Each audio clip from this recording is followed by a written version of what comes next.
அனைவருக்கும் வணக்கம். இன்று ஒரு புத்தகம். இன்று நாம் பார்க்கக்கூடிய புத்தகம் பிரபலமான புத்தகம். எல்லாருடைய வாழ்க்கையுமே புரட்டி போட்டிருக்கக்கூடிய புத்தகம். எல்லாருடைய வாழ்க்கையிலுமே ஒரு நேர்மறையான மாற்றத்தை உருவாக்கிய புத்தகம். தெரிந்திருக்கும் உங்களுக்கு எந்த புத்தகத்தை பற்றி பேசப் போகிறேன் என்று. The power of positive thinking by Norman Vincent Peale. உலகத்தில் மிக அதிகமாக விற்பனையான புத்தகங்களில் இந்த புத்தகமும் ஒன்று. இந்த புத்தகத்துடைய சிறப்பம்சம் என்ன அப்படின்னா, ரியல் லைஃப்பில் நடந்த இன்சிடென்ட்ஸை கோர்வையாக சொல்லி அது எப்படி அவர்களுடைய வாழ்க்கையில் எப்படி ஒரு மாற்றத்தை உருவாக்கியது, அதை நீங்கள் எப்படி உங்களுடைய வாழ்க்கையில் இன்கார்பரேட் பண்ணலாம், உங்களுடைய வாழ்க்கையில் அதை நீங்கள் அமுல்படுத்தலாம் என்ற அடிப்படையில் பல கருத்துக்களை சொல்லியிருக்காங்க. இதில் பல சாப்டர்ஸ் இருக்குது. அதில் ஆல்மோஸ்ட் 17 சாப்டர்ஸ். நம்ம வாழ்க்கையில் சந்திக்கக்கூடிய எல்லா பிரச்சனைகளையும் எப்படி எதிர்கொள்ள வேண்டும், எப்படி எதிர்கொண்டால் நம்மால் வாழ்க்கையில் ஒரு உச்சத்திற்கு செல்ல முடியும், நம் வாழ்க்கையில் நிகழக்கூடிய நேர்மறையான சம்பவங்கள், நெகட்டிவ் திங்ஸை எப்படி நம்மளால் கடந்து செல்ல முடியும். நெகட்டிவ் திங்ஸ் கண்டிப்பாக எல்லாருக்கும் நடக்கத்தான் செய்யும். நெகட்டிவ் திங்ஸே இல்லாமல் யாருடைய வாழ்க்கையும் செல்லாது. அப்படி நடக்கக்கூடிய நேரத்தில் அதை எப்படி கடந்து செல்வது அப்படின்றத பற்றி தெளிவாக விளக்கி சொல்லியிருக்காங்க. இந்த புத்தகத்தால் நான் மிகவும் பலனடைந்திருக்கிறேன். ஒரு நல்ல மாற்றத்தை உருவாக்கி கொடுத்த புத்தகம் இந்த புத்தகம் என்று தான் சொல்ல வேண்டும். இதில் முக்கியமாக அவர் எதை பற்றி பேசுகிறாரு, இந்த நூலுடைய ஆசிரியர் எதை பற்றி பேசுகிறார் அப்படின்னா, எப்படி உங்களுடைய எண்ணங்களை சரிப்படுத்த வேண்டும் அப்படின்றத பற்றி பேசுகிறாரு. ஸோ இந்த பவர் ஆஃப் பாசிட்டிவ் திங்கிங்கில் முதலாக அவர் என்ன சொல்கிறார் அப்படின்னா, உங்களை நீங்கள் நம்ப வேண்டும். Believe in your self. உங்கள் மீதான நம்பிக்கை, உங்களுக்கே உங்கள் மேலே நம்பிக்கை இல்லைன்னா அப்புறம் வேறு யார் உங்களை நம்புவா அப்படின்ற அந்த முக்கியமான கேள்வியை வைக்கிறார். இந்த உலகத்தில் சாதித்திருக்கக்கூடிய எல்லா விஞ்ஞானிகளும் சரி, அரசியல் தலைவர்களும் சரி, விளையாட்டு வீரர்களும் சரி, பிஸ்னஸ்மென், வழக்கறிஞர்கள், மருத்துவர்கள், யாராக இருந்தாலும் அவர்கள் வெற்றி பெறுவதற்கான முக்கியமான காரணம் என்னன்னா, அவர்கள் மீது அவர்களுக்கே அவர்கள் வைத்திருந்த நம்பிக்கை. நம்மால் முடியும், என்னால் முடியாதென்றால் யாரால் முடியும் என்று அவர்களாக அந்த கேள்வியை எழுப்பி, அந்த நம்பிக்கை, அந்த கான்ஃபிடென்ஸ் தான், அதுதான் முதல்ல வேணும் அப்படின்றாரு. பல விஷயங்களை பற்றி பேசுகிறாரு இந்த புத்தகத்தில். குறிப்பாக முக்கியமாக எதெல்லாம் பற்றி பேசியிருக்காரு அப்படின்னு பார்த்தீங்க அப்படின்னா, பிலீவ் இன் யுவர் செல்ஃப், அதுதான் அவருடைய அந்த முதல் அத்தியாயம். Expect the best and get it அப்படின்றதையும் முக்கியமாக சொல்லியிருக்காரு.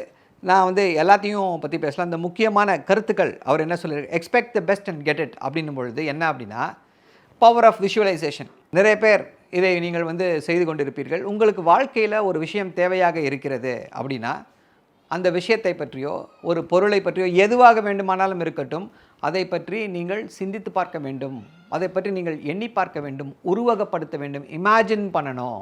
நல்லது தான் நடக்கும் அப்படின்னு சொல்லி போனீங்கன்னா கண்டிப்பாக நல்லது தான் நடக்கும். இதுக்கு நிறைய உதாரணங்களை சொல்லுவாங்க. ஃபார் எக்ஸாம்பிள் ஒரு சின்ன எடுத்துக்காட்டு சொல்ல முடியும். Parking spot. இப்போ நம்ம ஒரு மாலுக்கு போகிறோம், இல்லை ஒரு முக்கியமான இடத்துக்கு போகிறோம், காரை நம்மளே டிரைவ் பண்ணிட்டு போகிறோம். அந்த சமயத்தில் எல்லா இடத்துலையும், நகரங்களில் எல்லா இடத்துலையும் இது ஒரு பிரச்சனை, பார்க்கிங் கிடைக்குமான்ட்டு. எனக்கு பார்க்கிங் கிடைக்கும் அப்படின்னு நினச்சிட்டே போனீங்கன்னா கண்டிப்பாக உங்களுக்கு பார்க்கிங் கிடைக்கும். ஐயோ பார்க்கிங் கிடைக்காதே, எங்கே பார்க் பண்ண போகிறோம் அப்படின்னு நினச்சிட்டு போனீங்க அப்படின்னா பார்க்கிங் கிடைக்காது. நீங்கள் சுற்றிக்கிட்டே இருக்கணும் பார்க்கிங்கை தேடி. உங்களுடைய எண்ணம், அந்த பாசிட்டிவ் தாட், அதைத்தான் அவர் இதில் சொல்லியிருக்காரு. Expect the best. சிறந்த விஷயங்களை நீங்கள் நினச்சிங்க அப்படின்னா உங்களால் அதை பெற்றுக்கொள்ள முடியும். இதே போன்ற புத்தகங்கள் இப்போ நிறைய வந்துட்டு இருக்குது. அதே போல் டீச்சிங்ஸ், த சீக்ரெட் அப்படின்ற அந்த புத்தகங்கள்லாம் இதே கருத்துக்களை சொல்கிறாங்க. இவர் என்ன பண்ணியிருக்காருன்னா, அதை நம்மால் புரிந்து கொள்ளக்கூடிய வகையில் பலருடைய வாழ்க்கையில் நிகழ்ந்த அந்த விஷயங்களை பற்றி அவர் பேசியிருக்காரு. நார்மன் வின்சென்ட் பீல் இந்த புத்தகத்தில் இன்னொரு முக்கியமான கருத்தையும் முன் வச்சுட்ருக்காரு. என்ன சொல்கிறார் அப்படின்னா, ஒரு மனிதன் வாழ்க்கையிலே முன்னேற வேண்டுமென்றால், அவன் நினைத்ததை சாதிக்க வேண்டுமென்றால் முக்கியமான விஷயம் என்ன அப்படின்னா, அவனுடைய அறிவாளித்தனமோ அவனுடைய புத்திசாலித்தனமோ, அவன் எவ்வளவு பலசாலியோ எவ்வளவு பணக்காரனாக இருக்கிறானோ என்பது முக்கியமல்ல. Your success is not depend on how intelligent you are, how brilliant you are, how knowledgeable you are, how powerful you are. உங்களுடைய வெற்றி இன்டர்பர்சனல் ஸ்கில்ஸ், மற்ற மனிதர்களோடு நீங்கள் எப்படி பழகுகிறீர்கள் என்பதில் தான் உங்களுடைய வெற்றி அடங்கி இருக்கிறது. Man is a social animal அப்படின்னு சொல்லி கேள்விப்பட்டிருக்கிறோம். சமூகம் இருக்கக்கூடிய காரணத்தினால தான் நம்மால் இயங்க முடிகிறது. ஸோ இந்த சமூகத்தில் யார் இருக்காங்க அப்படின்னா மனிதர்கள் இருக்காங்க. அந்த மனிதர்களோடு நீங்கள் எப்படி பழகுறீங்க, அந்த மனிதர்களுடைய எனர்ஜியை நீங்கள் எப்படி டேப் பண்ணுறீங்க அப்படின்றது மிக மிக முக்கியம். ஒரு ஆய்வு நடத்துகிறார்கள். அந்த ஆய்வில் வந்து எல்லாருக்கிட்டையும் கேட்குறாங்க, நீங்கள் வந்து என்னவாக வேண்டும் என்று நினைக்கிறீர்கள்? ஒரு காலேஜில் கேட்குறாங்க, என்னவாக வேண்டும் என்று நினைக்கிறீர்கள்? உங்களுக்கு எது தேவையாக இருக்கிறது? படித்து முடித்தவுடன் இல்லை படித்துட்டு இருக்கீங்க, உங்களுக்கு எது தேவை அப்படின்னு சொல்லி அந்த காலேஜில் வந்து ஒரு ஆய்வு நடத்துகிறாங்க. அதில் இருக்கக்கூடிய 90% பேர் என்ன சொல்கிறாங்க அப்படின்னா, I want to become popular. இது என்ன அப்படின்னா, மனித இயல்பு, நம்மை மற்றவர்கள் அங்கீகரிக்க வேண்டும் அப்படின்ற அந்த இயல்பு, அதுதான் நம்முடைய சோஷியல் குவாலிட்டி. ஸோ அதை நீங்கள் டேப் பண்ணணும் அப்படின்னு சொல்லி சொல்கிறார். அங்கீகரிக்க வேண்டும் அப்படின்னா நீங்கள் மற்றவர்களை அவங்களுக்கு இம்பார்ட்டன்ஸ் கொடுக்கணும் அப்படின்றத தெளிவாக சொல்கிறார். மற்றவர்களை லைக் பண்ணுங்கள், ஜென்யூனாக லைக் பண்ணுங்கள். நீங்கள் ஸ்டார்ட் பண்ணுங்கள். இது வரைக்கும் நீங்கள் இல்லாமல் இருக்கலாம். மற்றவர்களை பிடிக்கக்கூடிய வகையில் இது இப்போ அந்த ஹேபிட்டை கல்டிவேட் பண்ணிங்க அப்படின்னா ஆட்டோமேட்டிக்காக உங்களுக்கு வந்து அது வந்துடும். நீங்கள் வந்து ஜென்யூனாக எல்லாரையும் லைக் பண்ண ஆரம்பிச்சிடுவீங்க. அவர்களோடு பழகி பாருங்கள். அவங்கள நீங்கள் அக்னாலேஜ் பண்ணிங்கனாலே போதும், அது உங்களுடைய வெற்றிக்கு ஒரு மிக உறுதுணையாக இருக்கும் அப்படின்னு சொல்லி சொல்கிறார். அதில் வந்து ஒரு இன்சிடெண்ட்டை நரேட் பண்ணுறாரு. 2 டாக்டர்கள், ஒருத்தர் வந்து யங் டாக்டர், இன்னொருத்தர் வந்து கொஞ்சம் ஓல்டு டாக்டர், வயசான டாக்டர். 2 பேரும் ஒரு ரோட்டரி கிளப் மீட்டிங்கில் வந்து மீட் பண்ணுறாங்க. ரொம்ப டயர்டாக இருக்கார். அந்த யங் டாக்டர் வந்து டயர்டாக இருக்கார். அவருடைய இது எல்லாம் ட்ரெயின் ஆகி உட்காந்துருக்காரு. என்ன ஆச்சு, ஏன் எவ்வளோ ட்ரெயின்டாக இருக்கீங்க அப்படி? ஆஹா, என்னுடைய ஃபோன் வந்து அடிக்கிறது நிற்குமானே எனக்கு தெரியல, அடித்து கொண்டே இருக்கிறார்கள், இத்தனை பேஷண்ட்ஸு, என்னால் முடியல, எப்போ தான் இந்த ஃபோன் நிற்குமோ அப்படின்னு சொல்லி அந்த இளம் டாக்டர் வந்து அங்கலாய்க்கிறார்.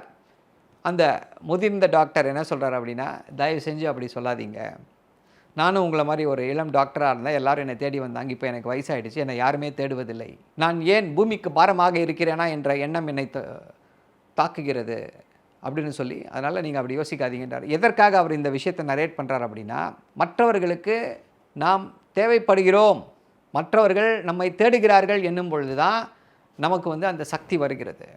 இப்போ உங்களை அந்த எனர்ஜியை நீங்கள் டேப் பண்ணுங்கள், மற்றவர்களுக்கு அங்கீகாரம் கொடுங்கள், மற்றவர்களை வந்து ஊக்குவியுங்கள், உங்களுடைய வெற்றி ஆட்டோமேட்டிக்காக ஆகும் அப்படின்னு சொல்லி சொல்கிறாரு. இன்னொரு சின்ன டிப்பை சொல்கிறாரு. என்ன அப்படின்னா, ஒருத்தரை வந்து நீங்கள் இம்ப்ரெஸ் பண்ணணும்னு நினைக்கிறீங்க அப்படின்னா அவங்க பேரை யூஸ் பண்ணுங்கள். உலகத்திலேயே ஒருத்தருக்கு யாராக இருந்தாலும் சரி, அவருக்கு மிகவும் இனிமையான சொல் எதுன்னு பார்த்தீங்கன்னா அவருடைய பெயர். அதனால் அவருடைய பெயரை சொல்லி கூப்பிட்டு பாருங்கள், ஆட்டோமேட்டிக்காக எல்லாமே மாறும் அப்படின்னு சொல்லி இந்த ஒரு சின்ன டிப்பையும் அவர் வந்து கொடுத்துருக்கிறார். இப்படி பல விஷயங்களை பற்றி பேசுகிறாரு. அதே போல் ப்ரேயர்ஸ் பற்றி பேசுகிறாரு. ப்ரேயர்னால் கடவுள்கிட்ட தான் ப்ரே பண்ணணும்னு அவசியம் இல்லை. உங்களுக்கு என்ன வேண்டும் அப்படின்றத கேளுங்க, மனம் விட்டு கேளுங்கள். எனக்கு பணம் வேண்டும், எனக்கு கார் வேண்டும், எனக்கு பதவி வேண்டும், எனக்கு அதிகாரம் வேண்டும், எனக்கு மனைவி வேண்டும், எனக்கு கணவன் வேண்டும், எனக்கு குழந்தைகள் வேண்டும், எனக்கு படிப்பு வேண்டும், எனக்கு அறிவு வேண்டும், எனக்கு அதை கொடுங்கள்னு சொல்லி நம்மை விட உயர்ந்த சக்தியிடம் நீங்கள் கேளுங்கள். உயர்ந்த சக்தி இருக்குது, அந்த சக்தியிடம் நீங்கள் கேளுங்கள், உங்களுக்காக அது நடக்கும் அப்படின்றாரு. ப்ரேயரை வந்து இதுதான் ப்ரேயர் அப்படின்றாரு. ப்ரேயர்னும் போது நம்ம என்ன பண்ணுறோம், கடவுளிடம் நமக்கு என்ன வேணும் அப்படின்னு சொல்லி கேட்குறோம். அதை நீங்கள் தொடர்ந்து செய்யுங்கள். கேளுங்கள், கொடுக்கப்படும், கேளுங்கள், உங்களுக்கு கிடைக்கும் அப்படின்னு சொல்லி அந்த முக்கியமான கருத்தையும் வந்து முன்வைத்திருக்கிறார். இந்த புத்தகத்தை கண்டிப்பாக நீங்கள் எல்லாரும் படிக்கணும். One book which has to be read அப்படின்னா நான் வந்து இந்த புத்தகத்தை சொல்லுவேன். ஒரு அற்புதமான புத்தகம். பலரும் இந்த புத்தகத்தை படிச்சிருப்பீங்க, இதனால் பலனடைந்திருப்பீர்கள். இந்த புத்தகத்தை பற்றி தெரியாதவர்களுக்காக இந்த காணொளியை எடுத்திருக்கிறோம். உங்களுடைய கருத்துக்கள் என்ன? புத்தகத்தை பாருங்கள், படிச்சுட்டு உங்களுடைய கருத்துக்கள் என்ன, இதனால் எப்படி பலனடைந்தீர்கள், ஏற்கனவே படிச்சிருக்கீங்கன்னா பலனடைந்தீர்கள் அப்படின்னா தயவு செஞ்சு அதை பற்றி கமெண்ட்டில் பேசுங்க. தொடர்ந்து இதை பற்றி விவாதிப்போம். நன்றி, வணக்கம்.